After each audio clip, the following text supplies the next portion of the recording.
So when you get the diagnosis, just take a minute. This is not a life sentence. This is an opportunity for you to do a reset. I have this pouch. It's my diabetic pouch.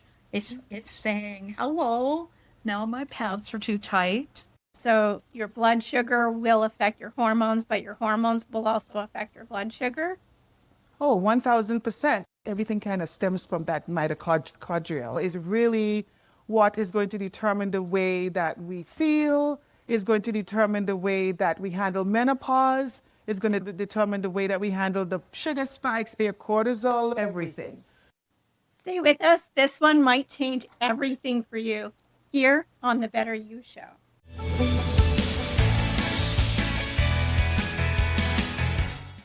Hey, I'm so glad you're here. Doris here with the Better You team. We have the happiness igniter herself, Coach Joyce Erickson, the wisdom whisperer, Shelley McEnroy. And I'm so excited to introduce you to our guest for today. She's going to change how you think about food for good. We have Erica Church, who's spent over 20 years in healthcare. And for the last several years, she's focused specifically on helping women manage prediabetes and blood sugar through food swaps, and just as important, the mindset work underneath it. Erica, welcome to the Better You Show. Thank you so much for having me. Thank you. So Erica, I'm going to start with you. For the woman, So when you get the diagnosis, just take a minute. This is not a life sentence. This is an opportunity for you to do a reset. I have this pouch. It's my diabetic pouch. It's saying, hello, now my pads are too tight. so your blood sugar will affect your hormones, but your hormones will also affect your blood sugar. Oh, 1000%. Everything kind of stems from that mitochondrial is really what is going to determine the way that we feel, is going to determine the way that we handle menopause, is going to determine the way that we handle the sugar spikes, their cortisol, everything. Watching who just got the word pre-diabetic dropped on her in a 5-minute appointment with no real plan attached. What's the first thing that she needs to hear from you before we even get to the food part? Right. So it can be daunting to get a diagnosis of prediabetes, especially when you believe that you were doing everything right before. So when you get the diagnosis, you need to, of course, take a minute. So some people instantly start freaking out. They start blaming themselves. They start thinking, where did I go wrong? How did I get here? I didn't even consider that I could be pre-diabetic with these numbers. But the first thing to do is to just take a minute. This is not a life sentence. This is an opportunity for you to do a reset, to create patterns for your life that will encourage you to change the way you see food, the way you think about your mindset, the way that you think about just being diagnosed. So my first thing is to say, take a breather, come to terms with the condition that you've been diagnosed with. And once you've come to terms with the condition that you've been diagnosed with, then make a plan heading forward. But the one thing you don't want to do is to jump headfirst into anything, because what that will cause is failure. You're not going to be able to revert those numbers. You're not going to be able to make those changes if you don't start with a serious plan that is perfect for you. A lot of times people think that, okay, I'm just going to go ahead and change the way I eat. I'm going to start walking 10,000 steps. I'm going to start, all of these things that are just not simply sustainable. So take a minute, understand what the doctor is saying, and then come up with a plan that is specific for you in terms of what is your lifestyle, how much are you eating per day. So you just really need to sit down and write everything down and create a plan that is specific just for you. I love that your idea here and looking at what the plan would be specifically for you, because every single person is different. So I know you said look at your lifestyle and what you're eating in a day. Would that be your first step? It is to examine what's actually happening in your life before you change anything? Absolutely. Because if you don't know what your plan is, or you don't know what your daily activity is, how can you make adjustments to it?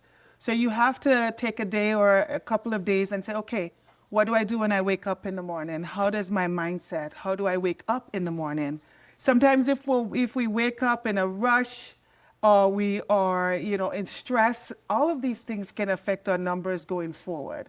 So the way we wake up, the way we get out of bed, the way we brush our teeth, everything will create a certain pattern for you.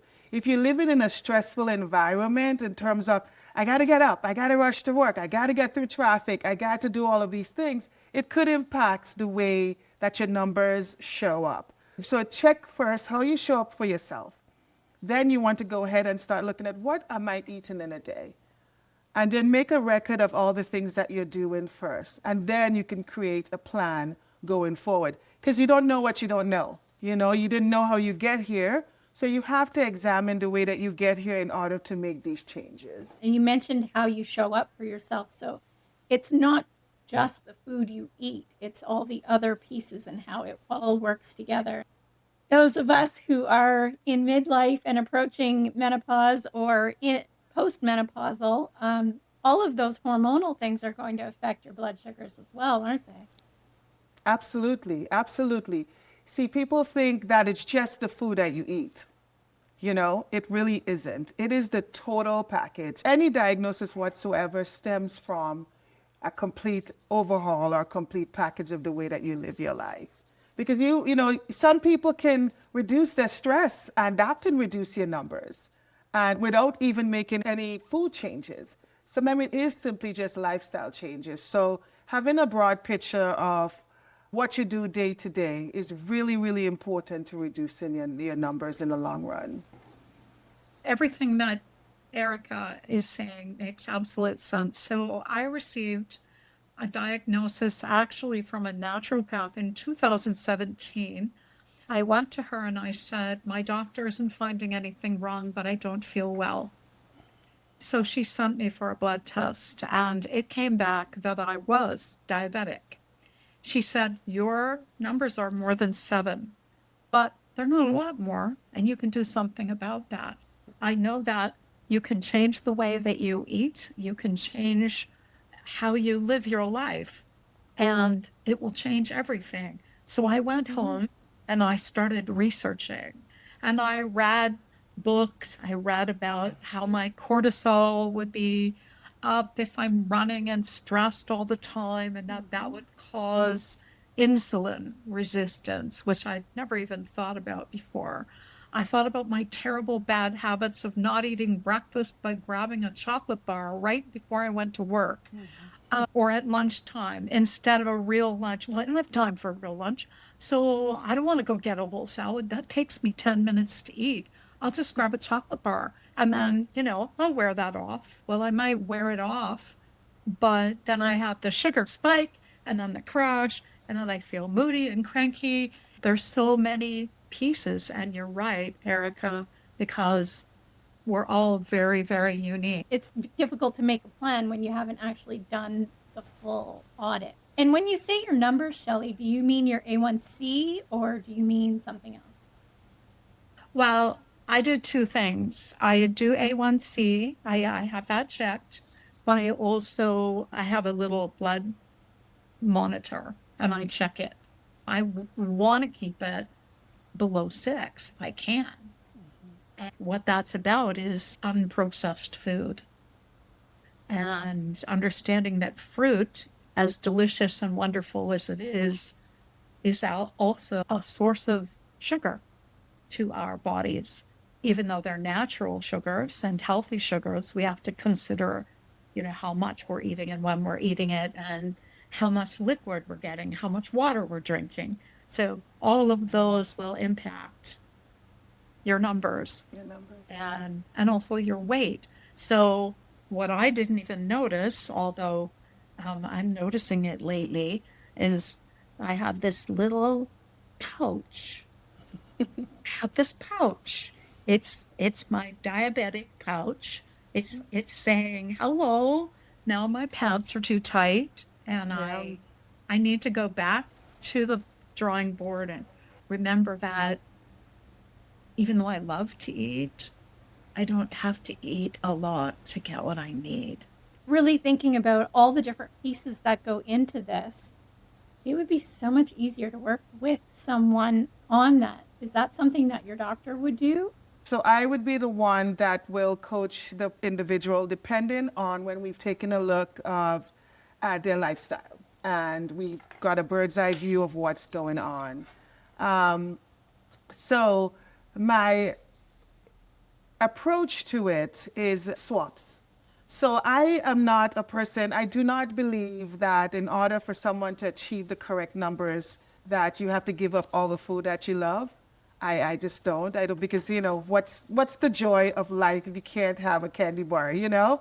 Yeah. So I think that I do not believe in that type of change. I believe in simple change, simple swaps that are sustainable. So we don't do a whole overhaul. We don't go in and say, okay, from now on, you're going to take everything out of your pantry and put all these new stuff. No, not at all. That is not sustainable.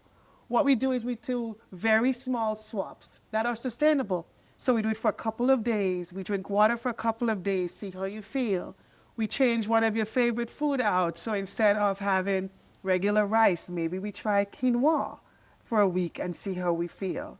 So it's very small swaps because these are the things that are sustainable and these are the things that makes a difference in terms of being able to make the changes that you need to lower your numbers. And I have dealt with a lot of people who said, well, I just threw everything out of my pantry and I replaced it, but I can't, there's nothing I can do, you know? And I always say, yeah, I think we're after, we're a little extreme. Let's not do that. Let's change one thing at a time.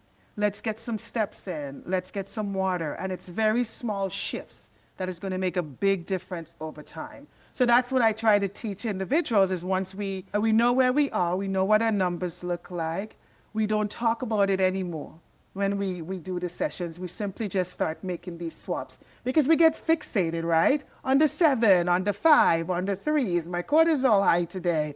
We try to avoid that as much as possible, and we just do sustainable swaps to begin with, small ones. But by 30 days, you wouldn't even have noticed that your life has changed because the swaps are small enough for you to be like, well, I didn't think quinoa was so bad. I was really worried about the word, because quinoa is you look at the word and you think, how am I going to cook that? It's very intimidating, right? And I just use quinoa as an example, but we'll look at what you like to eat and find things that you like to eat. So we talk about the impact like a sweet potato can have on your blood sugar, even though a sweet potato is great for you. So can we try it for a week and see what our numbers look like? Can we try it for a couple of days? So it does take a little bit of intention.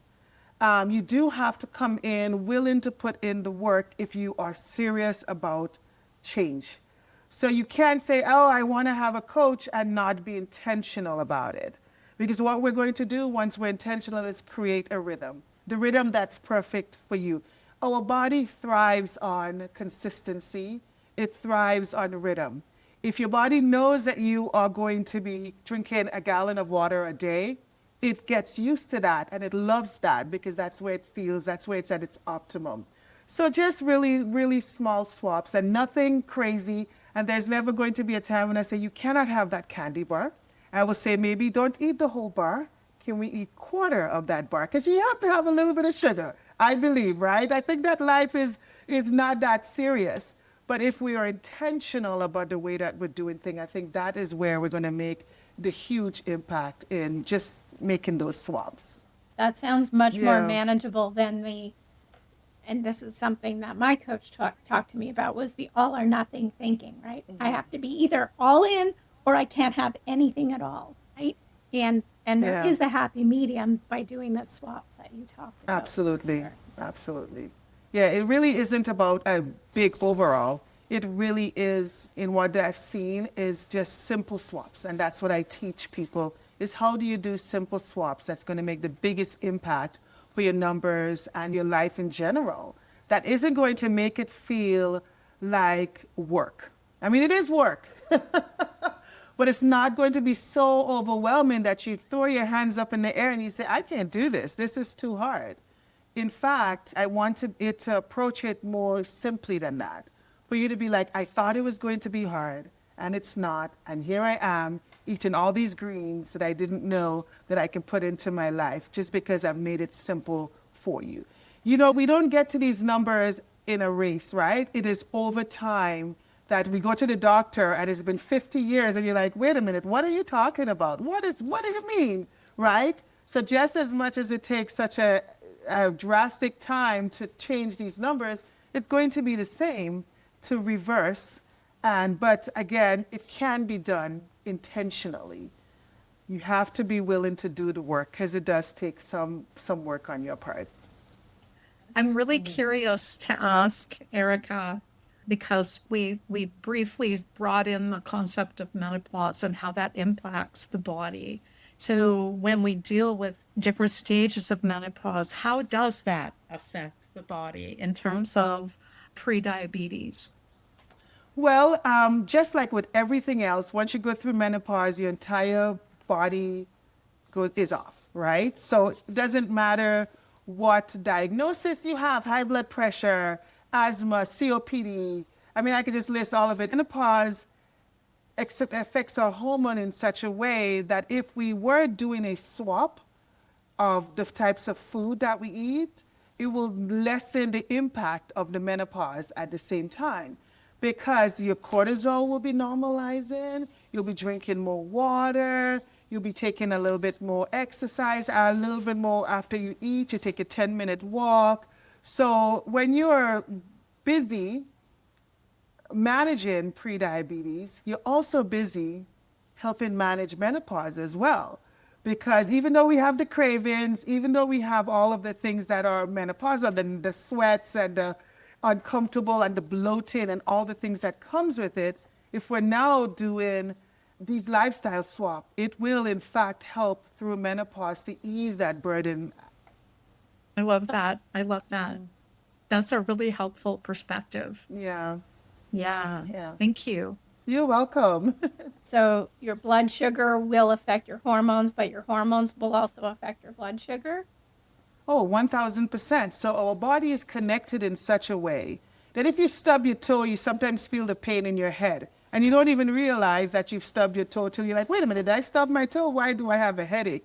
So our body is completely intertwined in that way. So if we are making intentional changes to our blood sugar or to our cortisol is really what is going to determine the way that we feel, is going to determine the way that we handle menopause, it's going to determine the way that we handle the sugar spikes, everything. Because yes, our body is just made up of all of these systems that works in content together, right? So if one's off, we know it's off, right? And a lot of times it doesn't stem from just the fact that our numbers are high. It could just stem from the fact that our cortisol is high. So, once you've had your tests and once you know exactly where you are in terms of your numbers, you start working on the cortisol, because that is the culprit right there. It will affect your life and the way you handle everything, because everything kind of stems from that mitochondrial, right? So, yeah, it's definitely entwined. So you may not even realize that you're doing yourself a service by working on it until you go back and they're like, well, your stress is better, you're drinking your water, your cortisol looks good, you're not in fight or fight.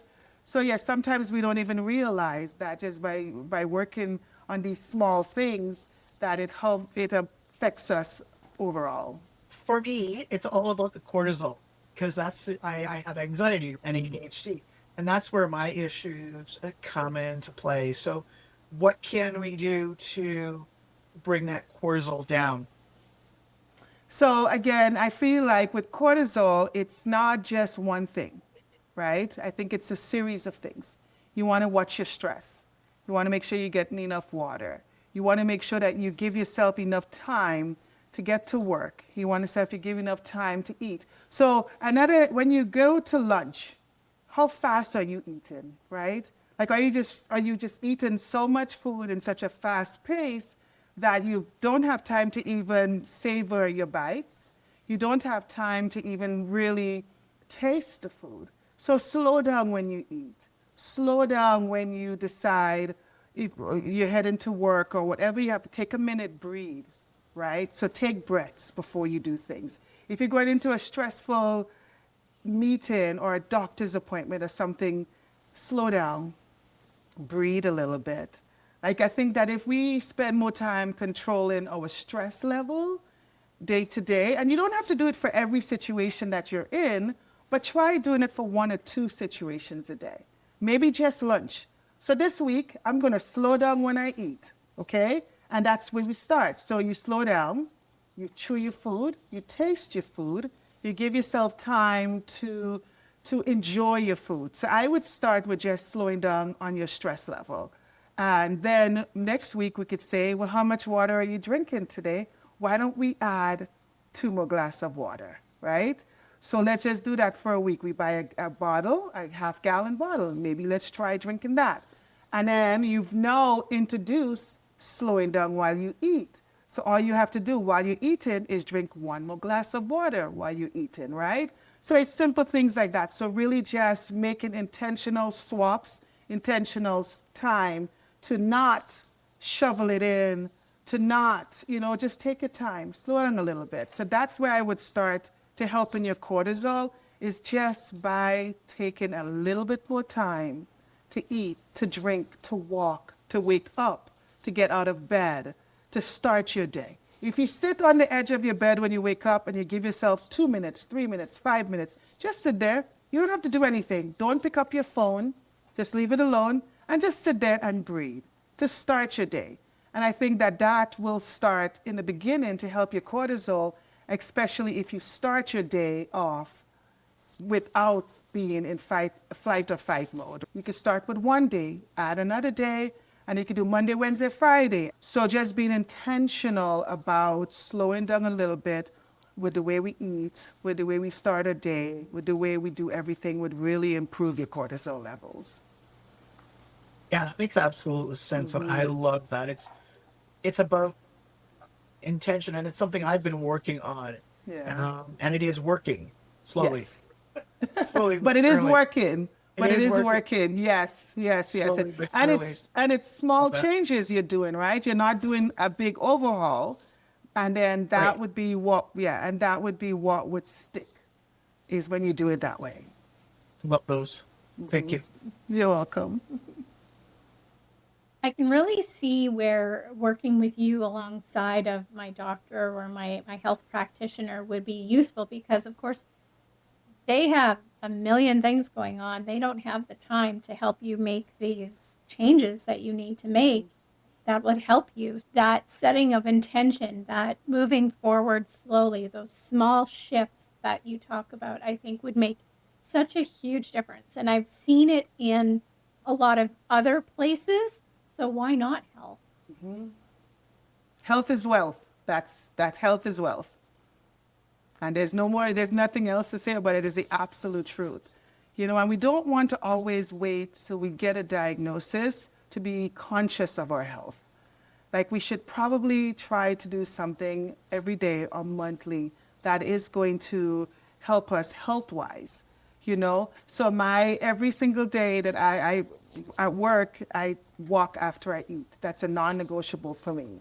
And 10 minutes makes a huge difference. Even if you can get 5 minutes in, it doesn't matter, just as long as you do something, just being intentional about it. I live in Las Vegas and it is hot.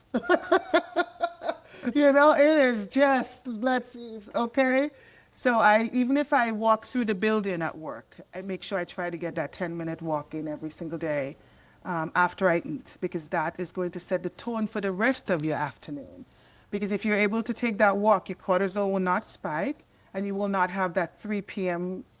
crash where you're starting to crave something sweet, and you're needing something to eat. So you find whatever you can find to eat at that point, or you're sleepy because you ate and now you're just so comfortable that you slept, that you just can't even keep your eyes open. So just getting that walk in after you eat, 5 minutes, 7 minutes, 10 minutes, is going to make a huge difference in the way the rest of your evening goes in terms of that evening crash that we experience with cortisol. Thank you so much, Erica, for Thank you. sharing your wisdom with us today. It's really helpful, and hoping that our viewers can also take something away from all that you've shared. Absolutely. Thank you. Thank you. So I do have a grocery kit that will be in the show notes. And the grocery kit is going to help you with the swaps that you would need if you wanted to make some changes right away. And the second part is I do an audio walkthrough with that list. So you can listen to me in your ear through your aisles in the grocery store. You can listen to my suggestions while you are making your grocery list. And then I also give you just a little bit of a menu with like 5 items. So a lot of those are going to be what you are going to buy for that week if you're going to do any swaps to just make those intentional changes. This conversation has been fabulous, and it's a conversation that nobody has time for in a doctor's office. Coaches, all of you, thank you so much for bringing it all to the table. Erica, where's the best place for people to find you? Well, I do have a podcast called Prediabetes Wellness, and you can listen to it on all of the platforms. And I do very bite-sized. I believe in small changes, right? So I do very bite-sized episodes. They're about 5 to 7 minutes, really, with setting attention, making a swap for today. I just came off of doing a simple swap series that tells you what foods to swap out for the foods that you eat daily. And again, it's Prediabetes Wellness, and it's on all of the platforms. You can reach me there. And of course, in your show notes, there will be that grocery kit if anyone would like to get a copy of that. So all of the links will be in the description.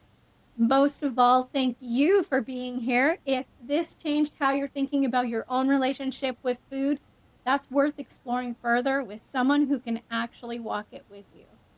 Always remember that you matter, so please take care. We'll see you next time. Thank you. So hey, thanks for watching. Since you watched this video, we thought you might really like this video. Oh, and don't forget to subscribe right there for more great videos. Plus, tap that notification bell so that you don't miss any videos at all. Comment your thoughts below and see you next time.